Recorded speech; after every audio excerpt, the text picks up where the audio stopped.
नमस्कार, मैं हूं प्रवीण तिवारी। आप देख रहे हैं हम तो पूछेंगे। अभिनेता अनुपम खेर की अगुवाई में आज दिल्ली के नेशनल म्यूजियम से राष्ट्रपति भवन तक सहिष्णुता के समर्थन में मार्च फॉर इंडिया निकाला गया। इस मार्च में शामिल होने के लिए 2000 से ज्यादा लोग पहुंचे। इस मौके पर अनुपम खेर ने दावा किया कि उनके मार्च को लता मंगेशकर, बिरजू महाराज और रवीना टंडन जैसी हस्तियों का भी समर्थन मिला था। 11 लोगों के प्रतिनिधिमंडल ने प्रणब मुखर्जी को ज्ञापन सौंपा।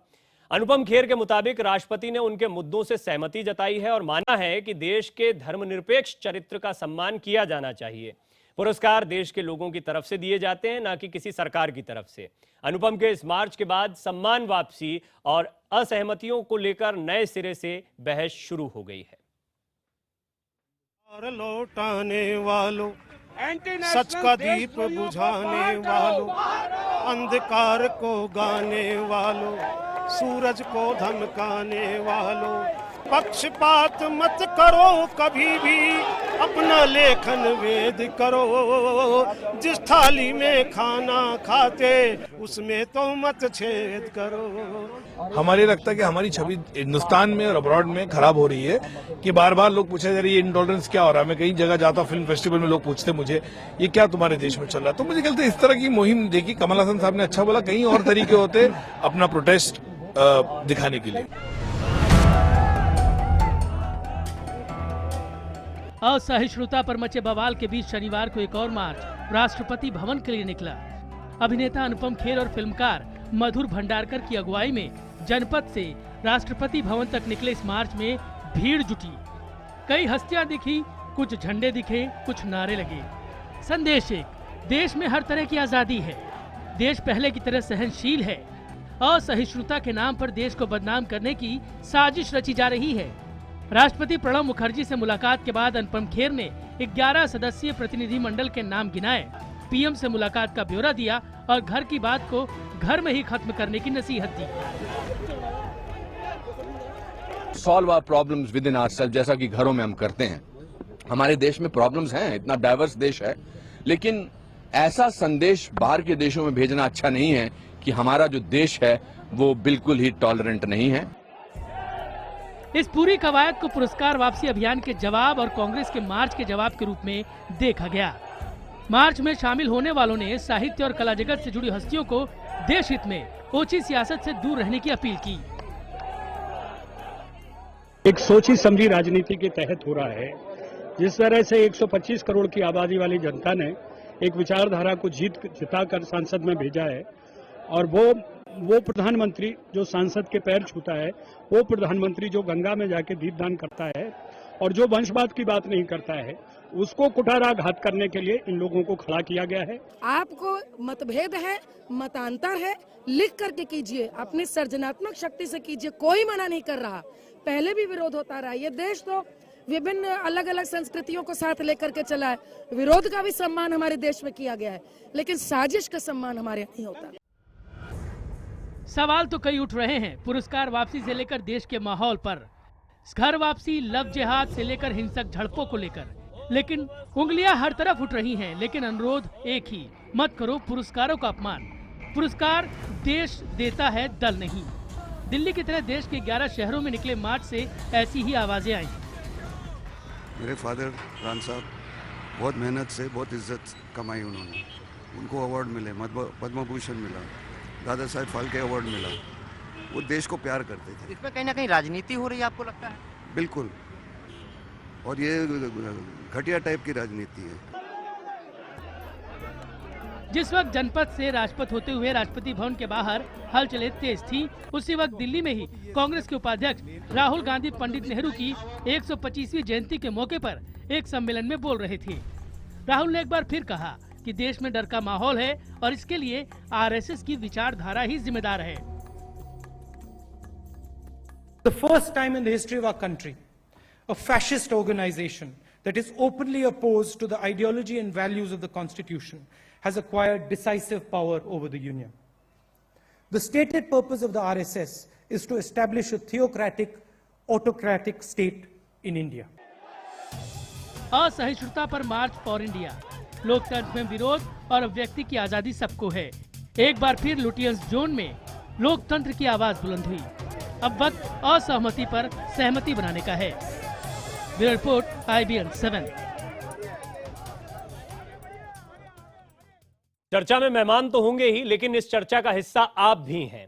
आप भी अपनी राय रख सकते हैं। क्या सोनिया के मार्च पर अनुपम का मार्च भारी पड़ा? यह हमारा सवाल है आज का। हाँ के लिए IBN 7 स्पेस देकर Y टाइप करें, नहीं के लिए IBN 7 स्पेस देकर N टाइप करें और अपनी राय 51818 पर SMS करें।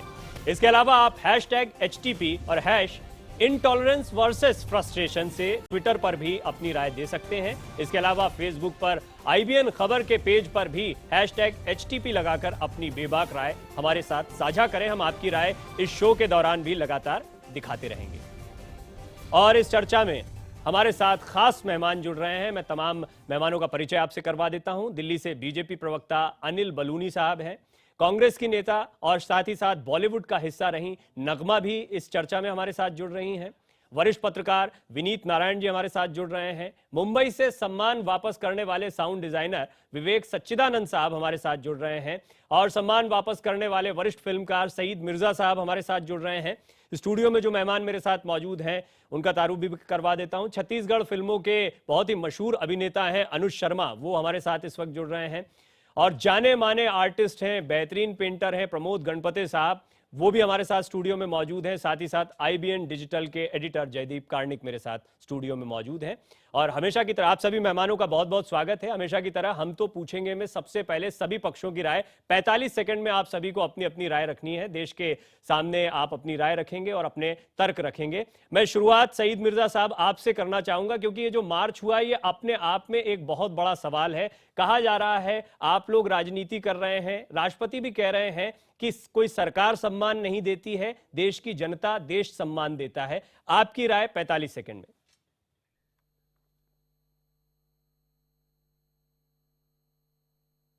साहब, मेरी राय ये है कि इतने सारे लोगों ने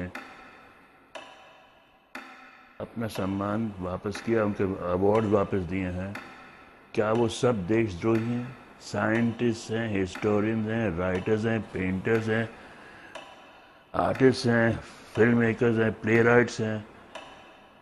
क्या हम सब एक जैसे सोचते हैं? क्या कोई कोई लगता है कि कोई इसके पीछे कुछ साजिश है? I don't think so. हम सिर्फ ये कह रहे हैं कि भैया ये देश जो है हमारा is a wonderful country, it's a very tolerant country. मगर हाल ही में पिछले चलिए आपकी और राय डिटेल में हम जानेंगे। प्रमोद गणपति साहब भी मेरे साथ स्टूडियो में इस वक्त मौजूद हैं। आपने सुना क्या कह रहे हैं सईद मिर्जा।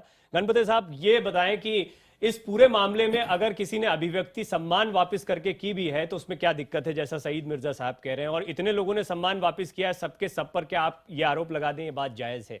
आप अपनी बात रखें। लोकतंत्र में किसी को कुछ भी निर्णय लेने का अधिकार है। उन्होंने अपना सम्मान वापस किया, वो बधाई के पात्र हैं, लेकिन सम्मान वापसी से इस माहौल के ऊपर क्या असर पड़ रहा है उनका? माहौल से तो कोई लेना देना नहीं है। आप क्यों घबरा रहे हैं? सम्मान वापसी से क्या होने वाला है? सम्मान वापस करने से क्या माहौल ठीक हो जाएगा? और कौन सा माहौल खराब हुआ है? हम अपने घर से यहाँ तक आए, हमें तो किसी ने कुछ कहा नहीं, कुछ रोका नहीं, हम घबराए हुए नहीं हैं। हम पेंटर है, अपना पेंट करते हैं, राइटर राइटिंग अपना कर रहे हैं। सम्मान वापसी का इसमें प्रश्न ही कहाँ खड़ा होता है? आप अपने माध्यम से अपना विरोध प्रकट कीजिए। अगर आपके पास कोई विरोध करने के लिए कोई बात है तो अपना विरोध प्रकट करें, लेकिन सम्मान का और विरोध से क्या लेना देना है? चलिए अब हमारे साथ विवेक सच्चिदानंद साहब हैं। उन्होंने भी अपना नेशनल अवार्ड वापस किया। आपने सुना गणपति साहब क्या कह रहे हैं। विवेक सच्चिदानंद जी, क्या अवार्ड वापसी से कोई माहौल बदल रहा है, या फिर कहीं ऐसा तो नहीं कि और ज्यादा माहौल खराब दिखने लगा है इसी अवार्ड वापसी या इस तरह के प्रदर्शनों की वजह से, जैसा गणपति जी ने अभी कहा? आप अपनी राय रखें।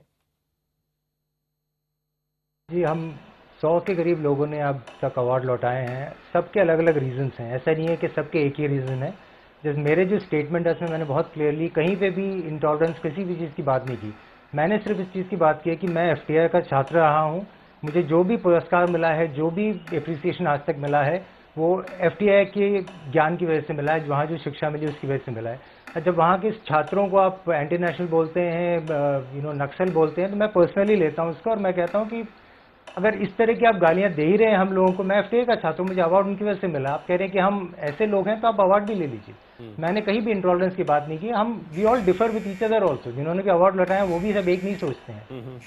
चलिए, आपने अपने इंस्टीट्यूट की बात की है, थोड़ा और डिटेल में इसको समझेंगे आपके विरोध को कि क्या वो इससे बाहर भी है। अनुज शर्मा मेरे साथ मौजूद हैं, छत्तीसगढ़ में बहुत ही मशहूर चेहरा है, वहां का सलमान खान वो कहे जाते हैं, बड़े ही पॉपुलर आर्टिस्ट हैं।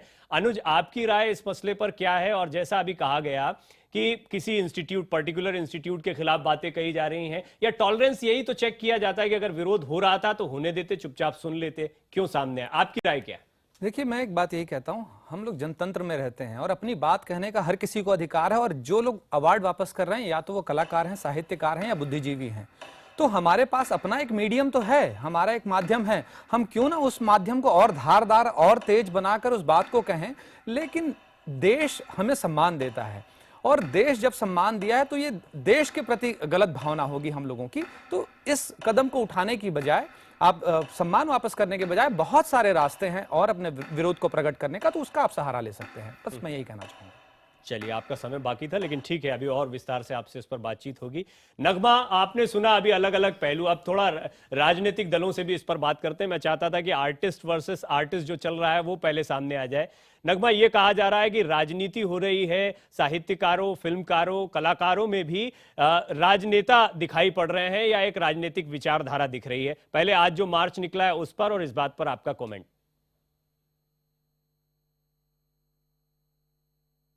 देखिए, सबसे पहली बात मैं कहना चाहती हूँ कि संविधान जो है वो बिल्कुल सेक्युलरिज्म पे टिका हुआ है, और हमारे प्रधानमंत्री ने उस पर प्रण लिया है। इसीलिए ये जो अटैक हो रहा है ये बिल्कुल गलत हो रहा है। ये जो आवाज उठ रही है, जो अनुपम खेर जी ने आज उठाई है, मैं नहीं समझती हूँ अपने, ठीक है ये एक आजाद हिंदुस्तान है, अलग अलग किस्म के लोग अलग अलग आवाजें उठा सकते हैं, लेकिन हिंदुओं को प्रमाण पत्र देना हिंदू होने का और इनटॉलरेंस के लिए प्रमाण पत्र देना अनुपम खेर जी ने, ये मुझे नहीं लगता सही है, क्योंकि उनकी ही धर्मपत्नी सांसद है बीजेपी से। तो कोई और करता तो समझ में आती ये बात, लेकिन जो भी है ये एक फ्री कंट्री है।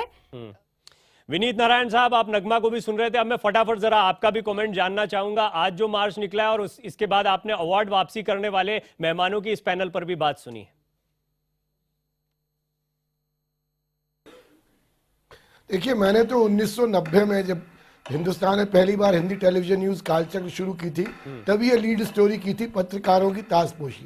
मैं तो सैद्धांतिक रूप से इस बात के खिलाफ हूं कि लोकतंत्र में चुनी हुई सरकार किसी पत्रकार, साहित्यकार को अवार्ड दे, क्योंकि ये कोई राजतंत्र नहीं है कि राजा के आगे किसी ने अच्छा डांस किया तो गले से उतार के हार दे दिया। हमारा अवार्ड हमारे पाठक और दर्शक होते हैं, और आज तक का मेरा अनुभव रहा है कि जो पत्रकार, साहित्यकार किसी राजनीतिक दल की विचारधारा को आगे बढ़ाते हैं, जब उस दल की सरकार आती है तो उनको पद्म भूषण, पद्मश्री, राज्यसभा, राजदूत बनाने का काम किया जाता है। तो ये बिल्कुल देश के लोकतंत्र के हित के खिलाफ है कि सरकारें अवार्ड, सरकार का काम है देश चलाना, और ये जो अवार्ड दिए जाते हैं ऐसा नहीं है। ये तो बड़ा आपने सवाल खड़ा किया, इस पर थोड़ा और डिटेल में बात करेंगे कि क्या विरोध करने वाले पत्रकार, वो विरोध करने वाले कलाकार वो कलाकार हैं जिनकी पसंद की सरकार नहीं है, जैसा कि आइडियोलॉजी का सवाल भी खड़ा हो रहा है। अब अनिल बलूनी साहब, सरकार पर बहुत से प्रश्न खड़े हो रहे हैं, जहां राजनीति की बात इन लोगों के बारे में कही जा रही है, तो जो लोग मार्च निकाल रहे थे आज, उनके बारे में भी कहा जा रहा है कि ये सरकार समर्थित खेमा है। पहले आपकी राय आज का मार्च और ये जो पूरा विवाद अब जिस रूप में सामने आया उस पर। देखिए प्रवीण जी, बड़ा हास्यास्पद बात है नगमा जी ने जो भी कहा कि आज वो निंदा कर रही हैं कि अनुपम खेर क्यों प्रदर्शन कर रहे हैं। कैसी असहनशीलता कांग्रेस के लोगों में, और कैसी असहनशीलता है ये लोग कि किसको सहन नहीं कर पाते हैं। आज अगर किसी ने समर्थन में प्रदर्शन किया तो उस पर उंगली उठा देना। आपके कम्युनिस्ट कार्ड होल्डर, आपके कांग्रेस पार्टी के समर्थक अवार्ड वापस लौटा रहे हैं, तब बिल्कुल ठीक है, और अगर कोई दूसरा कर दे तो गलत है। आज कितने लोगों ने क्या मालिनी अवस्थी भारतीय जनता पार्टी की सदस्य हैं, क्या राजा बुंदेला हमारी पार्टी के समर्थक हैं, क्या मधुर भंडारकर हमारे, इतना बड़ा आपके चंद मुट्ठी भर लोग आए थे, और आज इतना बड़ा विरोध, इतने पूरा राजपथ भर गया। आज पूरे देश ने जवाब दिया है आप लोगों। अब ये डिबेट ओपन है और मैं जयदीप जी से इस पर कमेंट लूंगा, लेकिन उससे पहले नगमा, क्योंकि सीधा सवाल आप पर आया है विरोध कर रहे हैं, सहिष्णुता यानी सहनशीलता की बात हो रही है, तो जो विरोध कर रहे हैं उनका भी समर्थन करना, आज के मार्च का आप समर्थन करती हैं, उनको भी विरोध का उतना ही अधिकार है? देखिए, बिल्कुल अधिकार है, ये एक डेमोक्रेटिक कंट्री है और इसमें सभी को अधिकार है।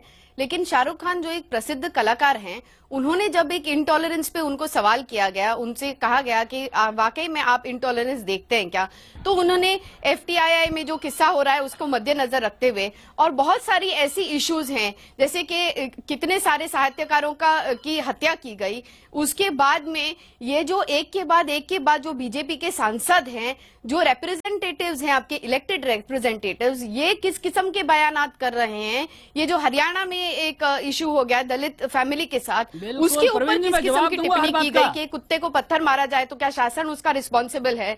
ये सारी चीजें नहीं, ये सारी चीजें इसका ढांचा है, ये सारी चीजें बिल्कुल उस बात का जवाब है कि किस लिए ये साहित्यकार अपने अवार्ड वापस लौटा रहे हैं। अभी कर्नाटका में फटाफट बलूनी साहब आपका जवाब, क्योंकि मैं चाहूंगा पैनल के सारे लोग इसमें शामिल हों। उसको एक फ्रिंज एलिमेंट के ग्रुप में सुन लेते हैं, बिल्कुल अटैक किया गया, उसके उंगलियां काटने की बात की। बोलिए प्रवीण जी, देखिए अभी नगमा जी ने कहा है कि साहित्यकारों की हत्या हो रही है। नगमा जी अपने ज्ञान को ठीक कीजिए, कहाँ साहित्यकार की हत्या हुई है? जहां साहित्यकार की हत्या हुई है वहां आपकी सरकार है। 65 दिन हो चुके हैं, एक आदमी को गिरफ्तार नहीं किया आपकी सरकार ने, एक कार्रवाई नहीं की है। क्यों किसी से अच्छी एजेंसी से जांच नहीं की जा रही? क्यों नहीं? ये जो हत्या हुई है कलबुर्गी जी की, इसकी हत्या की जिम्मेदारी सोनिया गांधी की है। टॉलरेंस और अवार्ड वापसी की हो रही है, अवार्ड वापसी और टॉलरेंस के ऊपर कोई भी कलबुर्गी जी की हत्या की जिम्मेदारी राहुल गांधी की है, सकता है, कलबुर्गी की हत्या की जिम्मेदारी सोनिया गांधी की है। एक टॉलरेंस माहौल देख रहा है या नहीं? हरियाणा में नहीं कर पा रही है, हरियाणा में क्या हुआ? कर्नाटक हरियाणा में किसकी सरकार है, पहले इनके सवाल का जवाब नहीं मिलता ना। खैर आज आपकी सरकार है कर्नाटक में, सोनिया गांधी जवाब दें, सोनिया गांधी जवाब दें, क्यों नहीं कार्रवाई कर पा रही है? अवार्ड वापस होना चाहिए था। मुद्दों पर जाकर फ्री अटक जाती है। अगर किसी ने बीफ खाया तो हम बिना सत्ता के तलमिला रहे हो, बिना सत्ता के मचल रहे हो। जहाँ देखो वहाँ जाके पोलराइजेशन कर रहे हैं। तो बड़ा समझना मुश्किल है, आप दोनों में सहिष्णु ज्यादा कौन है? बीफ बैन कोई तो सुन ले किसी की। कितने विज्ञापन सहिष्णुता दिखाए, वही दोनों ही बात कर रहे हैं। कांग्रेस एक सहिष्णुता कह रहे हैं, एक सहिष्णुता कह रहे हैं, दोनों एक दूसरे में तो सहिष्णुता दिखा रहे हैं। ये कांग्रेस की प्रवृत्ति है, सुनेंगे नहीं बातें। प्रवीण जी, हत्या कहाँ हुई है साहित्यकार की? ये कहती पूछो इनसे। इन्होंने मैं जानता हूँ के बीच में वोटिंग होगी, वो अध्यक्ष बीजेपी के कहते हैं, अध्यक्ष बीजेपी के कहते हैं। प्रवीण जी, इनसे पूछो हत्या कहाँ हुई है साहित्यकार की? अच्छा नगमा, एक बात बताइए ना, ये सारे इश्यू जो आप बता रही हैं ये तो हम जानते ही हैं। एक सवाल वो पूछ रहे हैं आपसे, उस सवाल का सीधा जवाब दे। नहीं, नगमा जी बताएं, साहित्यकार की हत्या कहाँ हुई है और कौन जिम्मेवार है? यही सवाल का जवाब है कि इनटॉलरेंट एटमॉस्फेयर क्यों हुआ प्रवीण जी, है? मुझे समय दीजिए प्लीज। नहीं, मैं आपको फिर समय देता हूँ, जरा थोड़ा इंतजार करें। मेरे साथ बाकी के मेहमान है, मैं चाहूंगा जरा उनसे भी बातचीत कर लीजिए। एक मिनट नगमा, एक मिनट नगमा, अब थोड़ा पॉलिटिकल बहस से आगे निकलते हैं। जयदीप, ये एक बड़ी अभी हम देख रहे हैं, जैसा मैंने कहा, ये मजाक की बात नहीं। सहिष्णुता असहिष्णुता का जब मुद्दा आता है तो हम आपस में ही देखते हैं, यही डिबेट जब होती है तो कौन कितना सहन कर पाता है, कौन बात को, क्या सहनशीलता का पैमाना नापा जा रहा है कि कहां तक किसको परेशान कर दिया जाए और कौन कहां कितने चिढ़ाने के बाद दुखी हो जाता है? चल क्या रहा है? एक निष्पक्ष राय यहाँ पर डिबेट के दौरान। प्रवीण, आपने बहुत अहम सवाल उठाया। सबसे बड़ी बात यह है कि सब अपनी बात कहना चाहते हैं, लेकिन सामने वाले का पक्ष कोई सुनना नहीं चाहता। तथ्यों और तर्कों पर के आधार पर बहस होने की बजाय भावनाओं और राजनीतिक पक्षों और रंगों के आधार पर बहस हो रही है। और सबसे दुर्भाग्यपूर्ण बात यह है कि पहले से ही कई खेमों में बंट चुके इस हिंदुस्तान, जिसमें हिंदू मुसलमान, अगड़ा पिछड़ा, सवर्ण, पिछड़ी जाति, दक्षिण का अलग, उत्तर का अलग, पूर्वांचल का अलग, इस इतने सारे खेमों के बीच एक नई खेमेबाजी शुरू हो गई है। सहिष्णु बनाम असहिष्णु की, अवार्ड वापस करने वाले बनाम अवार्ड वापस न करने वाले लोगों के बीच। मेरा सिर्फ इसमें यह कहना है कि ये बात बिल्कुल सही है कि इस तरह की जो बहस है, इसने जमीन पर जो स्थिति नहीं है जितनी खतरनाक और जितनी भयानक, उससे ज्यादा भयानक लोगों के दिमाग में बना दी है। और ऐसे माहौल में हम बैठे हैं जहां पर अब एक अखबार ने यह तक दावा कर दिया है कि अब असहिष्णुता को लेकर किए जाने वाली किसी भी बयानबाजी को हम अखबार में स्थान नहीं देंगे। ये इस बात पर जरूर आपका ब्रेक पर जाने से पहले सईद मिर्जा साहब कमेंट चाहूंगा। पहले तो हम ये सहिष्णुता असहिष्णुता पर इतना विचार नहीं कर रहे थे, जब से आप लोगों के आंदोलन शुरू हुआ है सचमुच इस पर विचार करना शुरू कर दिया। तो क्या ये माहौल बना दिया इस आंदोलन ने, या इस माहौल की वजह से आंदोलन हुआ? ये जरा विरोधाभास है इसमें। मैं आपसे एक सवाल पूछ, I want to ask one simple question. जितने भी पैनलिस्ट हैं, जितने भी हैं, ये हादसे जो हुए हैं, दाभोलकर साहब या कालबुर्गी साहब या पंसारी साहब, जो दादरी में हुआ था, जो हरियाणा में हुआ था, वो दलित परिवार का जो हादसा हुआ था, और ये माहौल में सिर्फ सवाल ये है, डू वी एग्री कि there is a polarization today in this country of communal polarization, a caste polarization? If do we agree or not? ठीक है, सिर्फ सिंपल सवाल ये है, ये हो रहा है, अगर इससे सहमत हैं, if we agree, should we ask why? ये क्यों हो रहा है? ठीक है, That's all I want to know.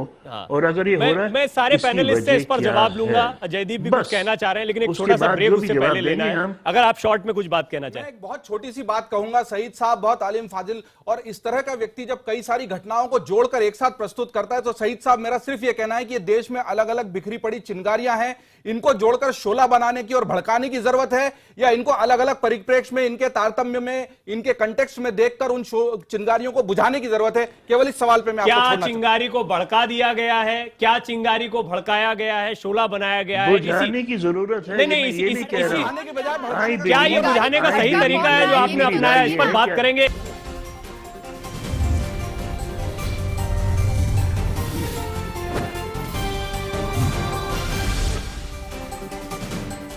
आप देख रहे हैं हम तो पूछेंगे, हमारे सभी मेहमान हमारे साथ बने हुए हैं और बात चल रही है सहिष्णुता असहिष्णुता। क्या देश में ऐसा माहौल चल रहा है या इन आंदोलनों की वजह से यह माहौल अब दिखने लगा है? सईद मिर्जा साहब, जयदीप कार्णिक ने एक सवाल आपसे ब्रेक के पहले पूछा है। छोटे छोटे चिंगारियां हैं जिनको मिलाकर ऐसा लग रहा है एक शोला बना दिया गया, याद कर करके कि यहां घटना हुई है, वहां घटना हुई है, इसीलिए हमारे यहां पर स्थितियां बहुत खराब हो गई हैं, हमारे यहां सांप्रदायिक सौहार्द खराब हो रहा है। क्या ये जो आंदोलन चला है इससे हालात सुधर रहे हैं? आप चिंगारी पर पानी डाल रहे हैं या उसको भड़का रहे हैं?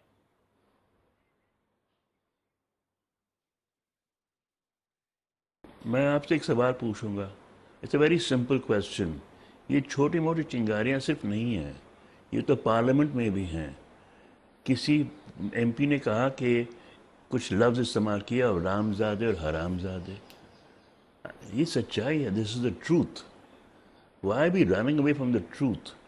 मोदी जी वो हमारे प्रधानमंत्री हैं, पहुंच जाते बिहार और कहते हैं बीच में एक बात कहूंगा मिर्जा साहब, सईद मिर्जा साहब, पद्मश्री, देखिए पद्मश्री मिला है अनुज शर्मा को, बहुत ही यंग आर्टिस्ट हैं। और आपकी बात ठीक है, क्योंकि ये बात हम काफी सुन चुके हैं, लेकिन एक बहुत ही जेन्युइन सवाल है। मैं साहब एक सवाल करना चाहता हूं सर। मैं बहुत छोटे से स्टेट से आता हूं, छत्तीसगढ़ से। आदिवासी हमारे यहाँ सबसे ज्यादा रहते हैं, वनवासी भाई रहते हैं।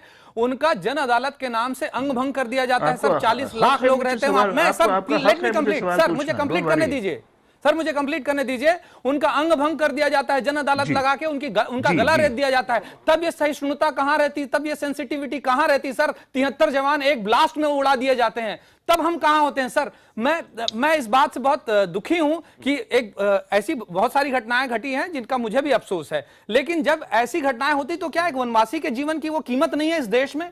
या इतने सारे जवान एक साथ ब्लास्ट में उड़ा दिए जाते हैं? जवाब, तब ये सहिष्णुता कहां रहती? तब ये क्यों अवार्ड वापस नहीं करने का सोचते हैं? मैं आपसे एक कहूंगा कि अगर आप मेरी नहीं सुनिए, मैं बताऊंगा साहब, आपको हर हक है पूछना। मैं किसको जवाब दूं? आप जिसको देना चाहें दर्शकों को जवाब दीजिए। एक ओपन डिबेट है, आप दर्शकों को जवाब दें। अभी एक अनुज ने सवाल किया है, आपको लगता है? नहीं, मैं सिर्फ जवाब, अगर आप मेरा मैं आपसे सर सवाल बस मत पूछिए ना सर, जवाब दीजिए। थोड़ी देर में आपकी आवाज जा रही है, इसलिए वो सुन के आपको जवाब उस पे कुछ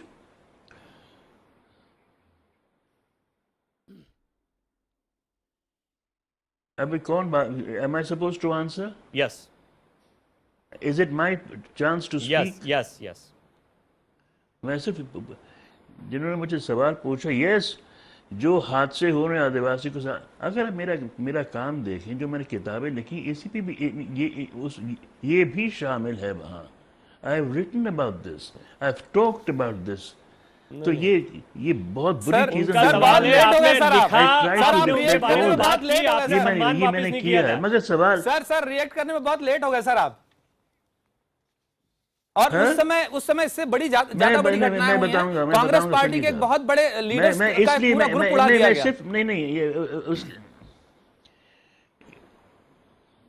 हाँ, मैंने वो भी सुना है, वो भी, मगर मेरा सवाल ये है कि इस वक्त जो स्थिति है, I want to know from all the panelist, सवाल मेरा सिंपल ये है, फिलहाल हमारे देश को कौन सी संस्था चला रही है? Give me an answer and I'll continue.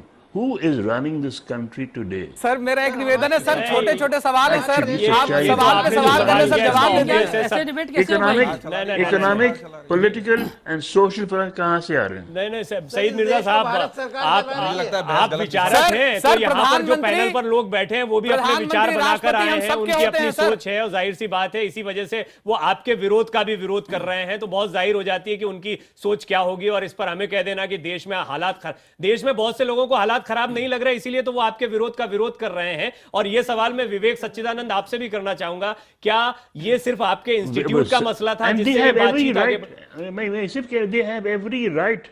हाँ ठीक है, उनका ठीक है। विवेक सच्चिदानंद, क्या आपके इंस्टीट्यूट का मसला था जिसलिए ये बात सामने आई, या आपको सचमुच पूरे देश में मामला गड़बड़ लग रहा है, या सिर्फ FTII में मामला गड़बड़ लग रहा है? जरा ये थोड़ा क्लियर करें, आपके पहले जवाब से क्लियर नहीं हो पाया था। नहीं, शुरुआत हुई थी, मैंने अवार्ड वापस, जो मैंने अपना नेशनल अवार्ड वापस किया, that was specifically for the reason of FTII। हाँ, मैंने अपना जो अवार्ड वापस किया that was specifically for the cause of FTII, because मुझे लगता है कि intolerance is a very big thing. If I say कि है, आप कहेंगे कि नहीं है, उनको लगेगा कि है, तो उसके लिए एक अवार्ड वापस ही, I don't want to do that. I wanted to say specifically कि मैं अवार्ड इसलिए वापस कर रहा हूं कि इस जगह से मुझे अवार्ड मिला है, इस जगह की वजह से मुझे अवार्ड मिला है। और विवेक सच्चिदानंद को क्या ये लगता है कि देश में इंटॉलरेंस की स्थिति है, असहिष्णुता है? क्लियर इस पर जरा, या नहीं लगता है? एक चीज और ये कहना चाहूंगा कि अगर मुझे लगता है मेरे देश में कुछ खामी है, आज मुझे लगता है कि अगर मुझे देश में कुछ खामी है और मैं खड़ा होकर बोलता हूँ कि इसमें ये प्रॉब्लम है देश में, मुझे लगता है इससे बड़ा देशभक्ति का काम कोई और नहीं है। आज मैं अगर कहता हूँ कि देश में ये प्रॉब्लम है, अरे आप देश को बदनाम कर रहे हैं, मतलब अगर मैं कहूँ कि मुझे स्वच्छ भारत अभियान चलाना है, तो अरे आप कह रहे हैं कि भारत प्रॉब्लम है कि नहीं है, ये बहस का मुद्दा है। देश में प्रॉब्लम है, उसको सामने रखिए, तो अधिकार है सबका। मतलब देश की प्रॉब्लम तो हम सबकी प्रॉब्लम है, हम कोई पॉलिटिकल पार्टी के कार्यकर्ता नहीं है, लेकिन देश में कोई प्रॉब्लम क्रिएट की जा रही है या नहीं है, ये आज हमारा बहस का मुद्दा बना हुआ है। आपने सुना नगमा, देश में प्रॉब्लम है, बिल्कुल प्रॉब्लम है, देश में पहले भी प्रॉब्लम था। इट्स नॉट कि अरे बीजेपी के टाइम प्रॉब्लम है तो आप कांग्रेस सपोर्ट हैं, आप कांग्रेस। ऐसे देश का नाम बताइए जहां प्रॉब्लम नहीं है। हर और क्या इस देश में इससे पहले प्रॉब्लम है? हम प्रॉब्लम के बारे में बात कर रहे हैं, बिल्कुल इतना बड़ा प्रॉब्लम है। अगर आप, मैं किताब लिखता हूँ या मैं एक फिल्म बनाता हूँ, अगर वो बैन हो जाती है तो मेरे लिए वो प्रॉब्लम है। आपको लगता है वो प्रॉब्लम नहीं है, हमको शांत रहना चाहिए, मेरा भारत महान बहुत अच्छा देश है, ठीक है, मुझे लगता है कि मुझे आवाज उठाना चाहिए। आप कह सकते हैं कि भाई क्या प्रॉब्लम है, इंडिया शाइनिंग, क्या प्रॉब्लम है? इंडिया अभी तक शाइन नहीं कर रहा है। आपको क्या प्रॉब्लम लगती है अभी? मैं एक आर्टिस्ट हूं, अगर मैं एक किताब लिखता हूं जो मास सबके हिसाब से अगर उनको अच्छा नहीं लगता वो बैन हो जाता है, मेरे लिए बहुत बड़ा प्रॉब्लम। कौन सा जो बैन होना चाहिए वो कब बैन नहीं हुआ इस देश में? अगर फिल्म बनाए और उसमें बीफ वर्ड कहीं आ गया तो फिल्म बैन हो जाती है। स्पेसिफिक बताइए, इस तरह के देश में देखिए, या तो आप ये कहिए कि आपने जो पहले जवाब दिया वो बड़ा ईमानदार जवाब था, अवार्ड वापसी की, बड़ा ईमानदार जवाब, फिर आप प्रॉब्लम के बारे में विचार करने लगे। बांग्लादेश और पाकिस्तान से निर्वासित तस्लीमा नसरीन यहाँ आकर आराम से लिख सकती हैं, और आप कह रहे हैं कि किताब बैन हो गई। कांग्रेस वाले बताएंगे, इमरजेंसी लगाने वाले सहनशीलता की बातें। एज ए साउंड इंजीनियर मैं आपको बता दूं कि अगर सब लोग एक साथ बात करेंगे तो मुझे कुछ सुनाई नहीं देगा। अभी की बात कीजिए सर, अभी की बात कीजिए। अभी क्या हो रहा है? घर वापसी की बात हो रही है, लव जिहाद की बात हो रही है, अभी की बात कीजिए। अभी क्या क्या हो रहा है? मुझे समय दिया जाए, सारे लोगों के सवाल मुझसे हैं। सबको समय मिलेगा तब मिलेगा जब किसी की व्यक्ति की बात पूरी हो। क्या ये बात सही है? क्या आप घर पे प्रश्न चिन्ह उठा सकते हैं? नगमा एक सेकंड नगमा जी, एक मिनट। गणपति जी, इस देश को तो सरकार चला रही है और पहले भी सरकारें चलाती थी। जब 5000 विस्थापित इस आजाद मुल्क में अपने ही देश में विस्थापित होकर रह रहे थे, तब किसी को आवाज नहीं आई अपना वापस करने की। तब किसी को नहीं लगा कि हमें भी कुछ करना चाहिए, हमें लिख के विरोध करना चाहिए। मेरा सवाल ये है कि उस समय क्या कर रहे थे आप? तभी तो गैर जिम्मेदाराना बयानात दे रहे हैं, तो क्या संविधान की रक्षा करना कौन दे रहा है? गैर जिम्मेदाराना बयान किसी एक दो बयान का हमको डिबेट पे बिठाया तो हमको भी सुन लीजिए। एक सेकंड सबके सवाल हमसे होते हैं। एक सवाल पूछा है। क्यों ये कहा नहीं गया था? मेरा सवाल मिर्जा साहब से है। वो पूछ रहे थे कि इस देश को कौन चला रहा है, कौन सी संस्था चला रही है। मैं ये जानना चाहता हूँ, इस देश को भारत सरकार चला रही है, पहले भी भारत सरकार चलाती थी। ये मुल्क आजाद है। इस मुल्क आजाद में 5 लाख पंडित कश्मीर से जब यहाँ आए, विस्थापित अपने ही देश में विस्थापित हुए, उसके समय में कौन सी सरकारें थी?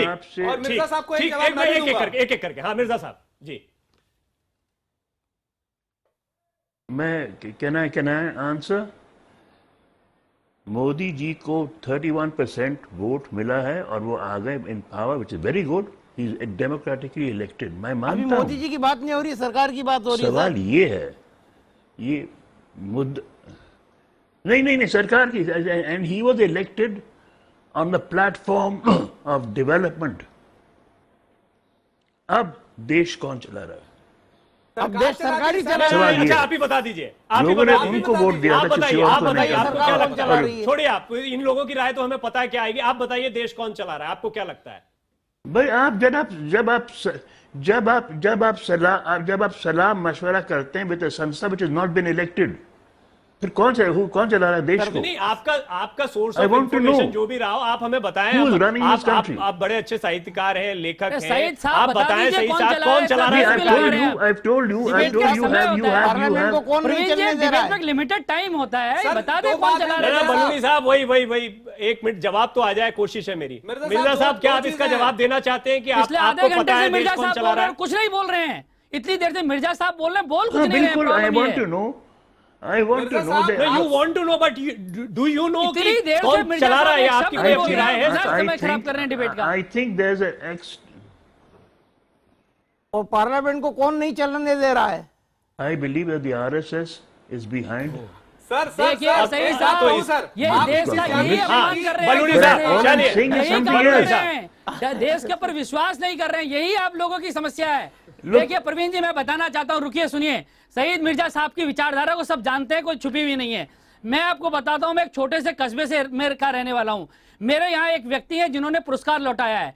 वो पिछले 20 सालों से मैं देखता हूँ, रोज एक पार्टी का झंडा लगा के घूमते हैं। जहां पढ़ाते हैं वहां भी विरोध करते रहते हैं। एबीपी को मत जीतने दो, एएफएसआई को लेके आओ, करते रहते हैं। उसके बाद उन्होंने अवार्ड लौटा दिया। देश के सारे टीवी चैनल्स ने उनको पूरा समय दिया। लेकिन मेरे कस्बे के लोग हंस रहे हैं कि ये तो बीजेपी के विरोधी हैं, ये तो पिछले 50 सालों से बीजेपी का ऐसा ही विरोध करते आए हैं, ये तो किसी तरह घोर वामपंथी है। इन देश में असहिष्णुता के माहौल की वजह से अवार्ड लौटाया गया, या देश को आरएसएस चला रही है, ये लगता है सईद मिर्जा साहब को और बाकी लोगों को, इसलिए अवार्ड लौटाया गया? इस पर जरा बात करनी होगी।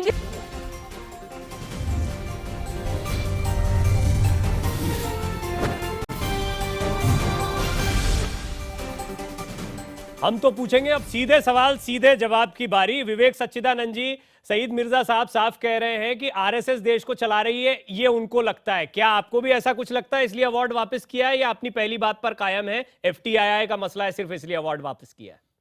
नहीं, देखिए मैं अवार्ड वापस की तो मैं बहुत स्पेसिफिकली मैं बोल रहा हूँ कि मैंने एफटीआई के मसले से किया है।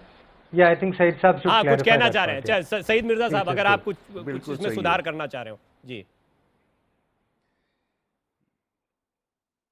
मैंने कहा we voted for Mr. Narendra Modi and the BJP for development. Something else happened on the way.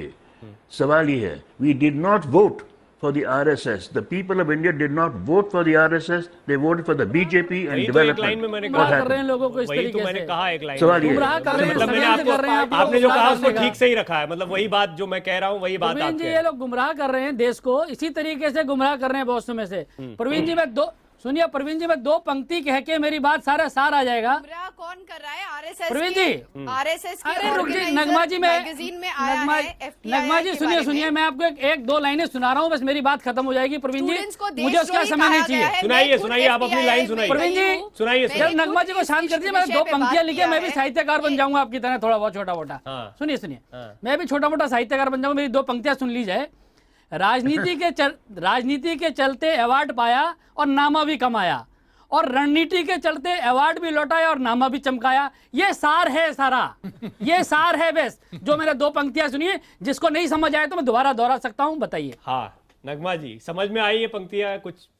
देखिए बात राजनीति की नहीं है, बात वातावरण की है, बात माहौल की है, बात इंटॉलरेंस की है। ये कहां से शुरू हो रही है? ये सब आपके कहां से शुरू हो रही है? ये आपकी पार्टी के सब सदस्य हैं जो कर रहे हैं। शुरू हो रही है ये राहुल गांधी की नई राजनीति है। ये उनके बेबुनियाद बयान, ये राहुल बाबा को चमकाने की साजिश है। बहुत सारी ऐसी चीजें हो रही है लगातार, एक के बाद एक, जिसके ऊपर ये राहुल बाबा का नया आविष्कार है। ये राहुल गांधी ने अरविंद केजरीवाल से लिया तरीका देश में राजनीति करने का। लेकिन धर्मांतरण की बात नहीं करते हैं। ये मैंने कहा ना, षड्यंत्र मत कीजिए। मुझे लगता है आम जनता की आवाज को डिटेल मत कीजिए। कांग्रेस को एक मिनट नगमा जी और बलूनी साहब, मैंने जैसा कहा था कि पैनल पर और भी लोग हैं, यदि आप कुछ कहना चाह रहे हैं फटाफट अपनी बात कहें। मैं आपको सिर्फ इतना कहना चाहता हूं कि प्रवीण जी, ये जो आपने आज पूरी बहस चलाई है, इसमें दरअसल आपने कलाकारों को भी बिठाया है, फिल्मकारों को भी बिठाया है और दोनों राजनीतिक पक्षों को भी बिठाया है।